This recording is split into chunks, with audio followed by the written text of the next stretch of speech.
আসসালামু আলাইকুম। স্বাগত সবাইকে Laboni kitchen cooking and gardening এ।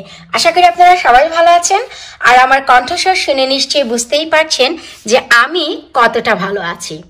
আজ আপনাদের সাথে যে ভিডিওটি আমি শেয়ার করতে যাচ্ছি তা হচ্ছে কিভাবে আমরা বনকচু থেকে লতির জার্নি তৈরি করব। আমি বেশ কিছুদিন আগে আপনাদের সাথে একটি ভিডিও শেয়ার করেছিলাম যে আমরা বনকচু থেকে অথবা শোলা কচু বা দুধ কচু থেকে কিভাবে লতি পেতে পারি। তো আজ না হয় দুধ কচু বা শোলা কচু নাই বললাম, আজ আমরা আমাদের বনকচুর কথা বলি। আমি এই পটে বেশ কিছুদিন আগে বনকচু লাগিয়েছিলাম এবং এই পটটি আমি আমার হিটারের পাশে রেখেছিলাম। আপনারা অনেকেই জানেন, আমি এই ভিডিওর নিচে লিংক দিয়ে দিব, আপনারা সেখান থেকে দেখে নিতে পারবেন যে আমি শুরুতে কিভাবে এই কচুর জার্নি তৈরি করেছি এত শীতে আমার ঘরে। আমি এটি নর্মালি বাথরুমে রেখেছিলাম আমার টাওয়াল হোল্ডারের পাশে এবং দেখিয়েছিলাম যে সেখানে তাপ তো পাচ্ছে, কচুগুলো বেড়ে উঠছে, কিন্তু পাতা কত ছোট ছোট ছিল, কারণ পর্যাপ্ত পরিমাণ আলো বাতাস না পাওয়ার কারণে। এরপর কিন্তু আমি কনজারভেটরিতে নিয়ে এসেছি আমার উইন্ডো সেলে, যেখানে আমার হিটার আছে। আমি একটু দেখাচ্ছি, এই যে হিটার, আমি এই হিটারের পাশে নিয়ে এসেছি যেন আমার গাছগুলো ভালোভাবে বেড়ে ওঠে। শুকর আলহামদুলিল্লাহ, আমার কচু গাছের জার্নি এত অসাধারণ হয়েছে যে আজকের এই বিকেলে আপনাদের সাথে শেয়ার করতে পেরে আমার ভীষণ ভালো লাগছে। একটু লক্ষ্য করলেই দেখবেন যে গরমের সাথে সাথে যখন আলো পাচ্ছে বাহিরে থেকে, পাতাগুলো কত আপন সরে বড় হচ্ছে। আমার কাছে ভীষণ ভালো লাগছে, তাই ভাবলাম ভিউয়ারদের সাথে শেয়ার করি নেই, হয়তোবা তাদেরও উপকারে লাগবে যারা লতি খেতে চাচ্ছেন। আমি বলেছিলাম যে শীতে গাছটি হবে কিনা আমি জানি না, পরীক্ষামূলকভাবে আমি এই জার্নি শুরু করেছি। আলহামদুলিল্লাহ আমার এই কচু গাছটি হয়ে গেছে, আর এই কচু গাছটি থেকে আমি লতি খাবো এ সামারে, এটাও বলেছি।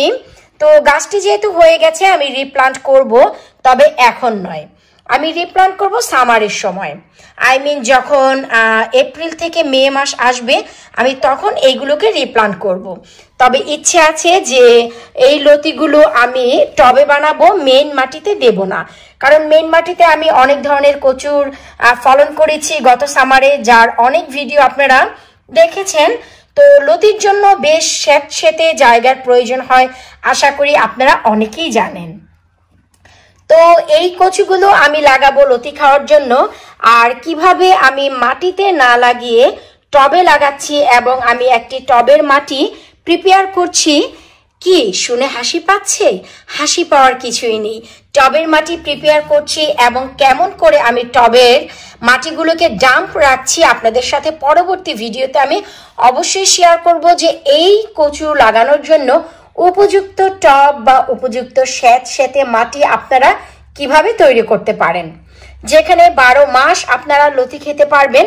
শুধু শীতের সময়ে গাছগুলো মরে গেলেও সামারে আবার এই একই কচু থেকে আপনারা লতি পাবেন।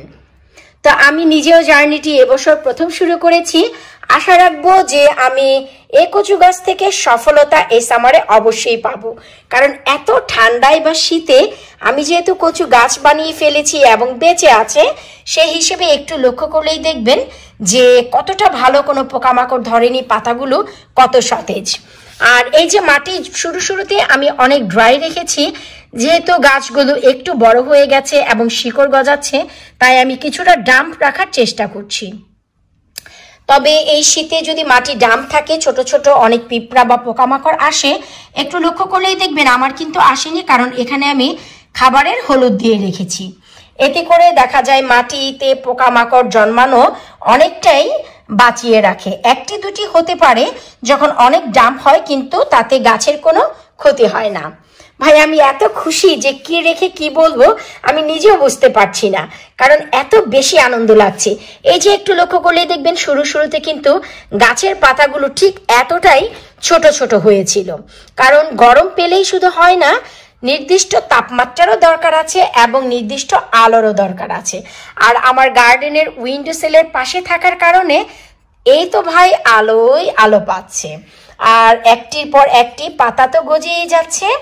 তো যাই হোক, আমি আরো কিছু বলতে চাচ্ছি। আমার বেশ কিছু লাভলি ভিউয়ার্স আমার কাছ থেকে জানতে চেয়েছে যে আপু, এই যে কচুর ডগা পাতা তারাও গার্ডেনে লাগিয়েছে, হয়েছে, এই কচুর ডগা পাতাগুলো কি তারা কেটে ফেলে দিবে না খাবে, আর যদি খাওয়া যায় তারা কিভাবে খাবে, আমার কাছ থেকে একটু রেসিপি চেয়েছে। আমি সমস্ত আপুদের বলবো যে আপু, আমি খুব শীঘ্রই আপনাদের জন্য একটি রেসিপি নিয়ে আসবো যে এই কচুর ডগা পাতা কিভাবে প্রিজার্ভ করে রেখে সেই কচুর ডগা পাতা আপনারা খুবই সুস্বাদু একটি খাবার বানিয়ে খেতে পারেন। আশা করব আজকের এই ভিডিও ভালো লেগেছে। যারা এই সামারে লতি খেতে চাচ্ছেন তারা অবশ্যই জার্নিটি শুরু করে দিতে পারেন, কোনো সমস্যা নেই। এটি কিন্তু ভাই বনকচু, আমি ভিডিওর নিচে লিংক দিয়ে দিব, আপনারা দেখে নেবেন। তাছাড়া একটু নিচের দিকে লক্ষ্য করলেই দেখতে পাবেন এটি হচ্ছে বনকচু। এটি কোকোয়াম বা কচুর মুখী নয়, দেখতে সিমিলার হলেও কোকোয়াম বা কচুর মুখী দেখতে গোল হয়, আর এই যে বনকচু এটি দেখতে লম্বাটে হয়। আশা করি আপনারা বুঝতেই পারছেন। তো ঝটপট শপে যান এবং আপনারা লতির জার্নি শুরু করতে পারেন। নতুন কিছু জানার ইচ্ছে থাকলে অবশ্যই কমেন্ট বক্সে কমেন্ট করবেন, আমি আপনাদের প্রশ্নের উত্তর দিতে চেষ্টা করব। বিদায় নিচ্ছি আজকের মতো, আল্লাহ হাফিজ।